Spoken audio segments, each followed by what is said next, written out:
Hi, everyone. Sharan here from the Alexander Group, along with my colleague Anna Predleus. We're both leaders in our life sciences practice, and we'll be discussing coverage strategies to drive growth. As for a quick AGI introduction, for the folks that don't know us, the Alexander Group is a revenue growth consulting firm. Before we dive into coverage study findings, we want to share life science industry trends from having talked to many chief commercial officers, heads of sales and marketing over the past 2 months. Firstly, return to normal growth and business development that is predicted to pick up, especially in H2. There was a wobble over the past 2 to 3 months. Q2 ended up being soft for many of you, but there seems to be a return to cautious optimism, especially with CPI coming in below expectations, Europe and Canada cutting rates. We're also hearing from many leaders that H2 is shaping to be much better than H1. Growth for core pharma remains soft. Biotech, especially emerging biotech, is showing signs of life after a challenging couple of years.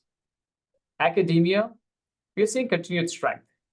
Biggest growth drivers, albeit from a small base, are the applied markets, PFAS testing, batteries, semiconductor.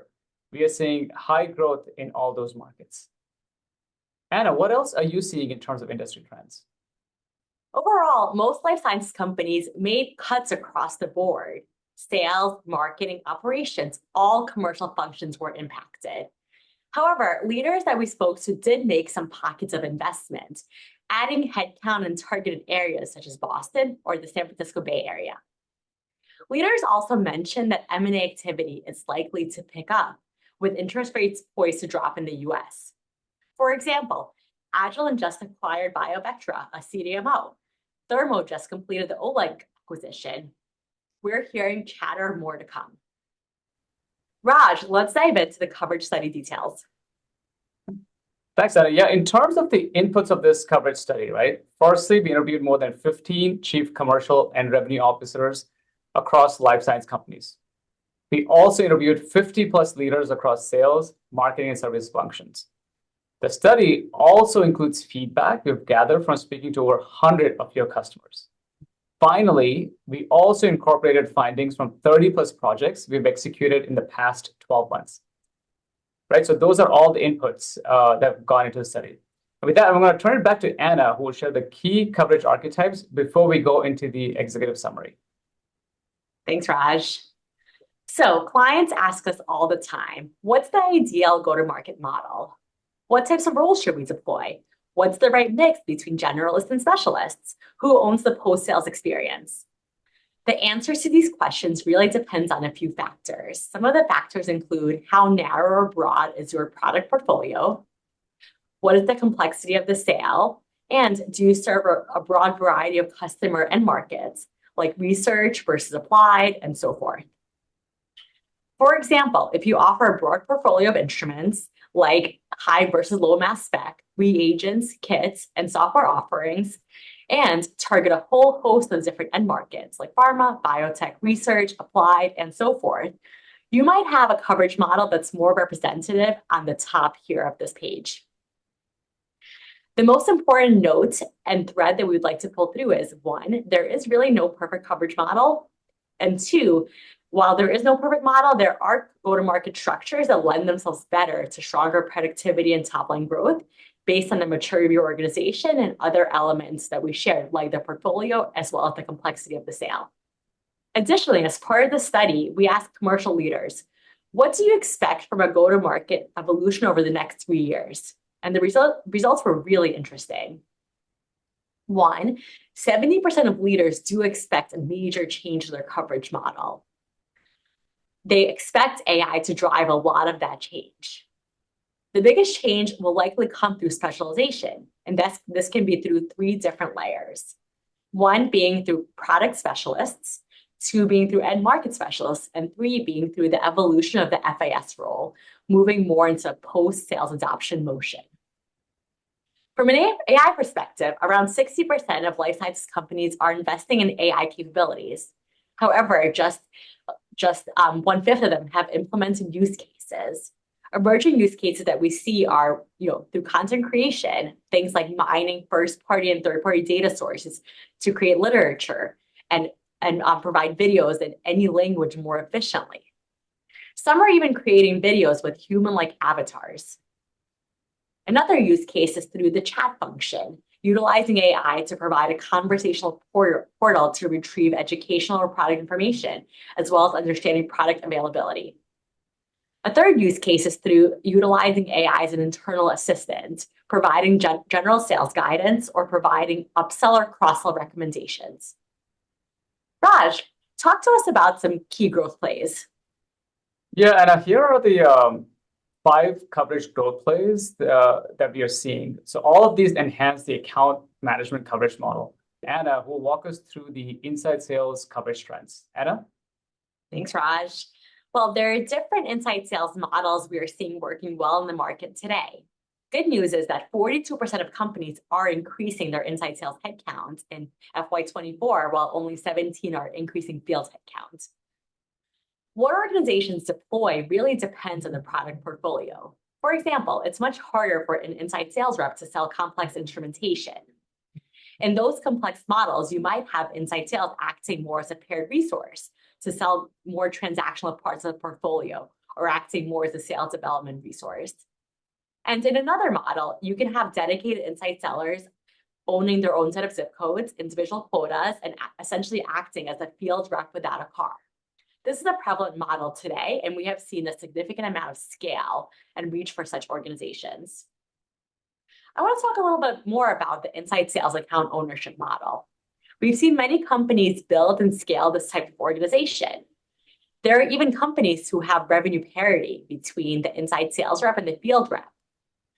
Some of the characteristics for these organizations include, one, having really strong account segmentation, sourcing the right talent, but while also providing really strong onboarding and professional development, and lastly, co-locating to offer effective coaching and mentorship. We're also starting to see inside sales owners move up market. Generally, the next evolution of the market will include having inside sales proactively target a set of mid-market accounts while reactively targeting smaller inbound leads. Lastly, some organizations are also allocating a self-service only model down market. Raj, why don't you talk to us about the last trend in customer service? Yeah, thanks. And then lastly, customer service, right? There is a natural evolution happening in the customer service organizations. This includes creating dedicated versus pooled resources depending on the customer segments and their needs, but also the combination of digital self-service portals, and we'll talk a lot about that. So much of our project work in the past year has considered transformative work associated with how we deploy our customer service resources.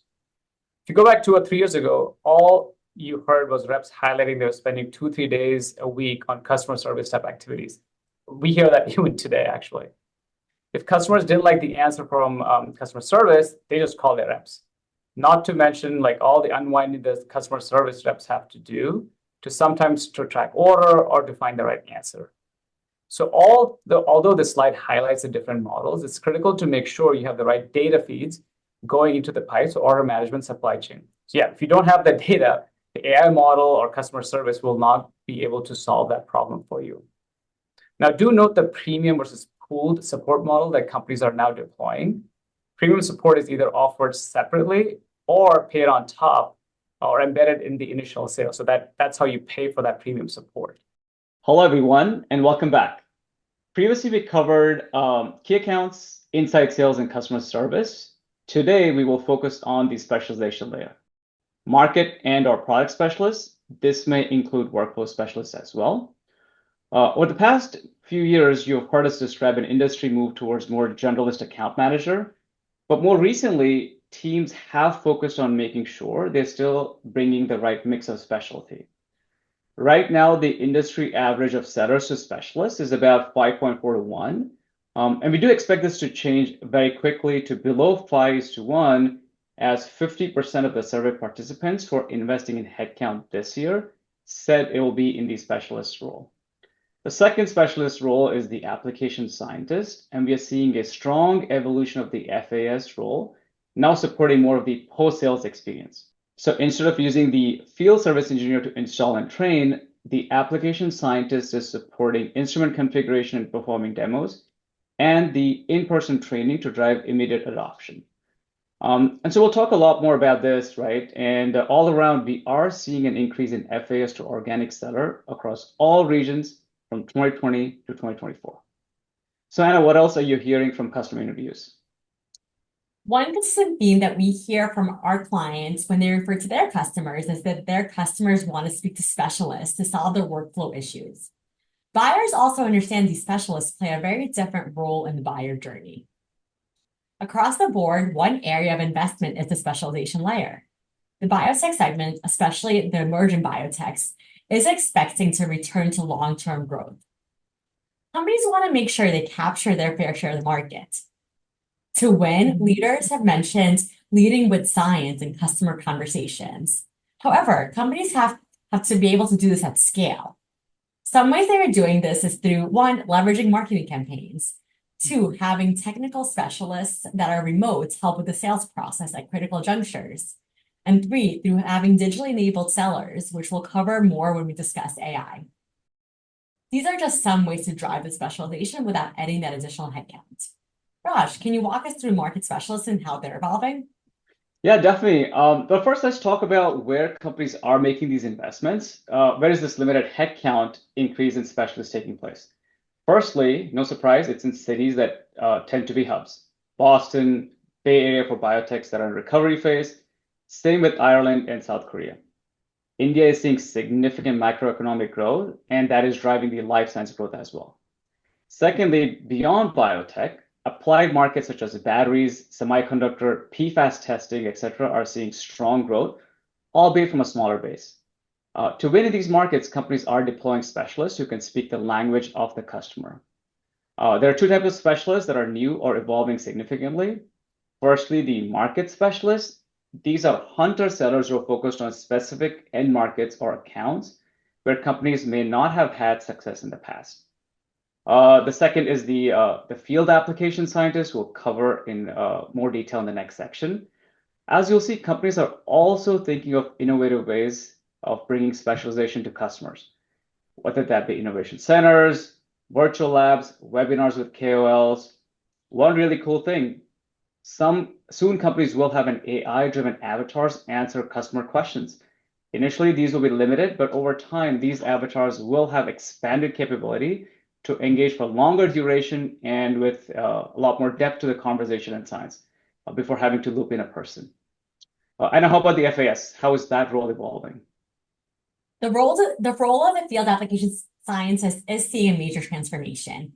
They're becoming a very important part of the sale if they weren't so already. Firstly, buyers care a lot about their application and research workflows more than they do about their product features. So product specialists are becoming less important relative to the past. Instead, buyers want to talk to the FASs who help them with their specific research needs. Once buyers purchase, they don't want to have to deal with a second set of people from the same vendor who may come and install the instrument or help with their research with reagents and consumables. In our interviews, our customers indicated that customers have a strong preference for the same FAS who was involved in pre-sales to also provide immediate post-sale support. Now, this can get very expensive, so companies have to judiciously deploy FASs in a post-sales environment to select customers or select opportunities. Companies also need to figure out the coordination issue. How is the FAS org structured? How are FASs requested by teams, including sales as well as post-sales teams? Raj, can you walk us through a real-life example from an engagement that you recently led? Yeah, and at the real example, we worked with a high-end instrument company. They had a split model, right? The FAS were not involved in any of the post-sales activity. The FSC were doing the install. However, when we interviewed their customers, consistently we heard that was a big challenge. It also limited the consumables and reagent sales. So we designed a model where the FAS would do the unboxing and the initial onboarding and training. They knew what the customer wanted, having been part of the sales process. They then handed off to the FAS for ongoing maintenance and support. So this led to better customer outcomes, higher NPS, and it also led to significant consumables and reagents expansion and service contract renewals. So the vendor was able to maximize customer lifetime value. So as you'll see here, right, we are highlighting that you still need the FSC. They don't go away. They're just working very closely with the FAS in that immediate post-sales environment to drive the customer success. You'll see that support continues to be primarily driven by the post-sales service team. Companies are conscious, and as you said, right, about not getting the FAS bogged down in a lot of the post-sales activity. Companies do want the FAS to drive expansion at accounts, and that's how you get the customer. That's how you maximize the customer lifetime value. All right, that wraps it for part 2 of our life sciences coverage trends video. Thank you everyone for tuning in. The Alexander Group offers the community many ways to connect, engage, and accelerate performance-led growth initiatives. The Alexander Group has many events and studies. Please reach out to Anna or myself to learn more. Thank you.